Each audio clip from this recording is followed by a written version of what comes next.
हरिओम हरे कृष्ण। आज की हमारी वीडियो उन लोगों के लिए अमृत तुल्य साबित होने वाली है जिन्होंने ब्रह्मचर्य का संकल्प लिया है और जो चाहते हैं कि इसका लाभ उन्हें पहले हफ्ते से ही दिखाई देना शुरू हो जाए। उन लोगों के लिए बहुत लाभकारी है जो कि वास्तव में व्यायाम इत्यादि करके अपने शरीर को बहुत ताकतवर बनाना चाहते हैं और चाहते हैं कि उन्हें कोई सप्लीमेंट न लेना पड़े। उन लोगों के लिए बहुत लाभकारी है जो चाहते हैं कि उनकी याददाश्त बहुत मजबूत हो, जो चाहते हैं कि उनका पौरुष हमेशा बना रहे, मर्दानगी बनी रहे, उत्साह बना रहे, साहस बना रहे। वास्तव में जब आप लोग हमारे प्यारे युवा ब्रह्मचर्य नाश करते हो, गलत रास्ते पर चल देते हो, उसके पश्चात कुछ रोगों के शिकार हो जाते हो, उसके पश्चात आप दवाई लेने के लिए चलते हो, तो प्यारे बच्चों यकीन मानिएगा कि एलोपैथी में कोई भी इलाज नहीं है इन बीमारियों का। पुरुष के लिए, शक्तिवर्धन के लिए हमेशा दुनिया में हर स्थान पर, हर देश में आदमी को आयुर्वेद का सहारा लेना पड़ता है। जो पेटेंट दवाइयां आपको मिल रही हैं, वास्तव में अगर आप उसके इंग्रेडिएंट्स को देखेंगे तो वो सारे के सारे आयुर्वेदिक ही हैं।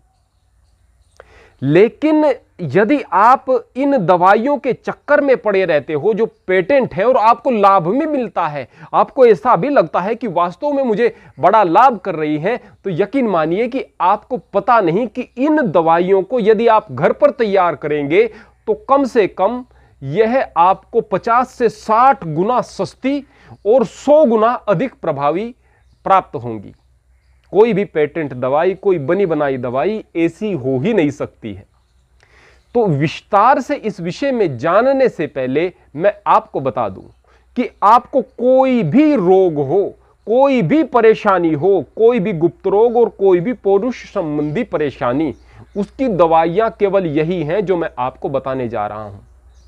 नंबर 1 अश्वगंधा, नंबर 2 शतावर, नंबर 3 सफेद मूसली, नंबर 4 कोंच के बीज, नंबर 5 विधारा, नंबर 6 शिलाजीत। इसके अलावा भी कुछ औषधियां हैं, लेकिन प्रमुख औषधियां यही हैं।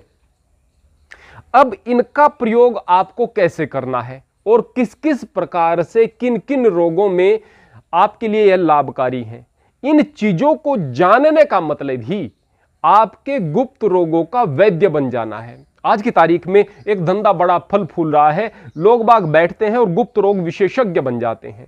कहीं से किसी भी चीज के पत्तों को इकट्ठा किया, उनका चूर्ण बना लिया, कुछ जड़ों का चूर्ण बना लिया, कुछ भी ऐसे ही, फिर उसमें मेनफोर्स इत्यादि दवाइयां, वियाग्रा वगैरह दवाइयां उसमें मिला करके और बच्चों को, युवाओं को दे देते हैं। युवाओं को लगता है कि चूर्ण असर कर रहा है, हकीकतन वो आपके स्वास्थ्य के साथ बड़ा खिलवाड़ है।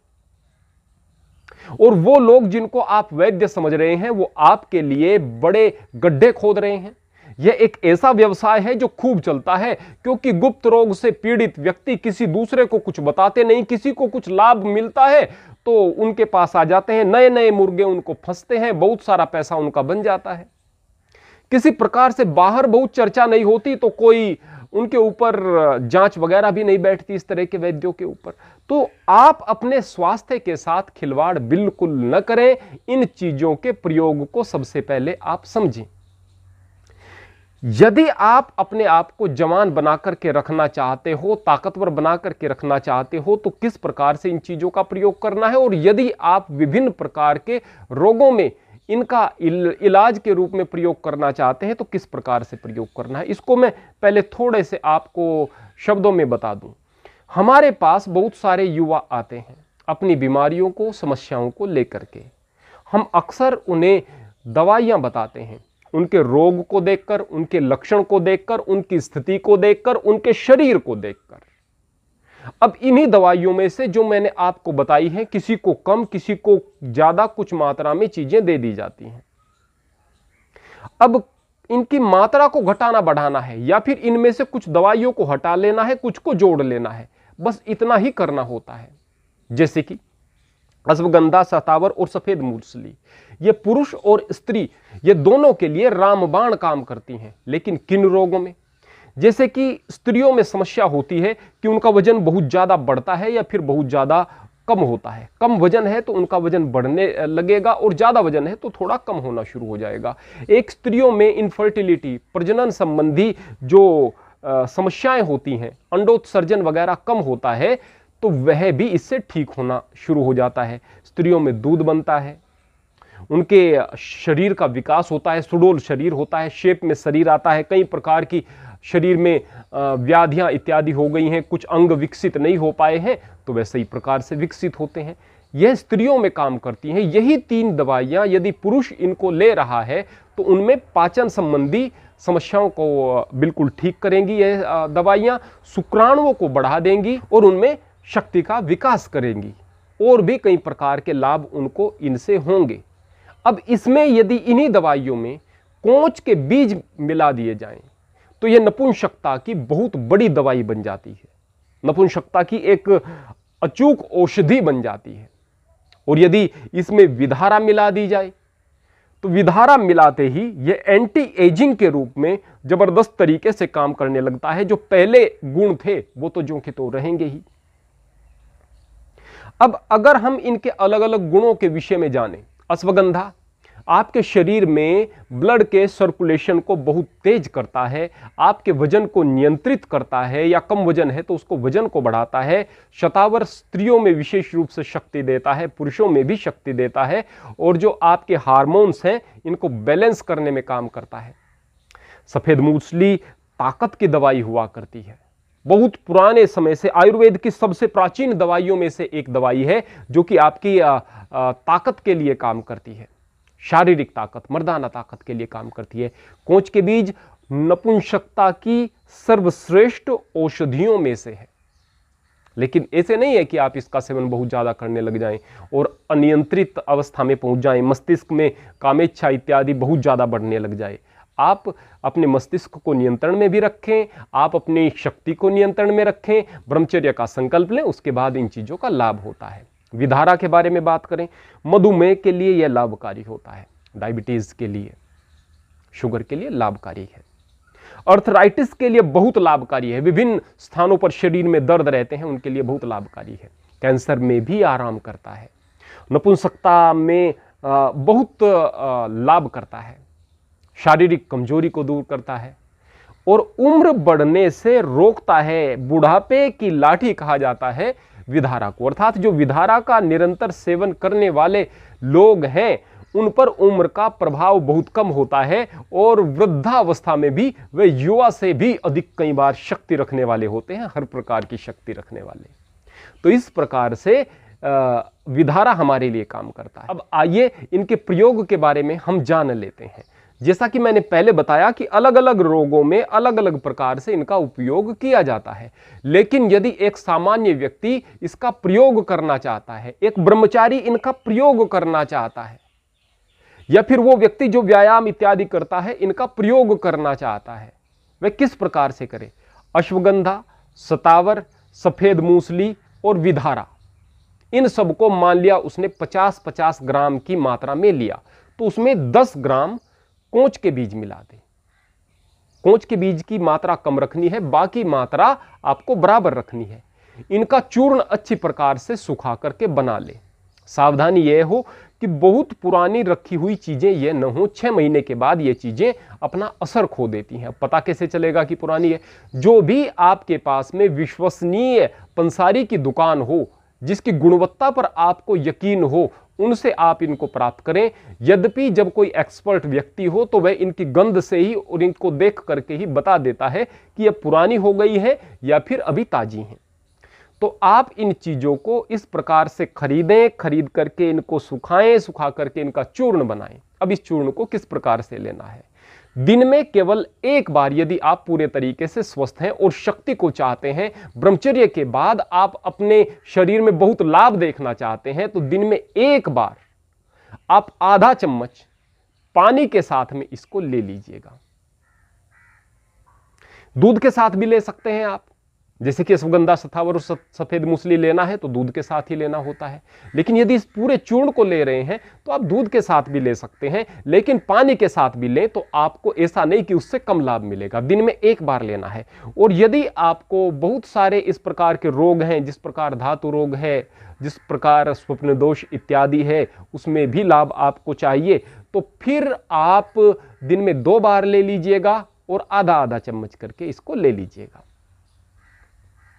यदि आप व्यायाम करते हैं तो आप इसे व्यायाम से लगभग आधा या 1 घंटा पहले ले लीजिएगा। और यदि आप बहुत ज़्यादा कसरत नहीं करते, बस व्यायाम इसीलिए करते हैं कि शरीर फिट रहे इसलिए व्यायाम कर लेते हैं, तो भोजन के आधा से 1 घंटा बाद आप इसको ले सकते हैं। आपके लिए अत्यंत लाभकारी होगा। लाभकारी नहीं, आपके जीवन में ऐसा परिवर्तन लेकर के आएगा। बहुत सारे लोग बाग मेरे सामने कुछ दवाइयों के नाम लेते हैं, गुरुजी जब से ये स्वास्थ्यवर्धक कैप्सूल मैंने लेने शुरू किए हैं, जब से मैंने इन दवाइयों को लेना शुरू किया, इन कैप्सूल को लेना शुरू किया है, बड़ी ताकत एनर्जी महसूस करता हूं।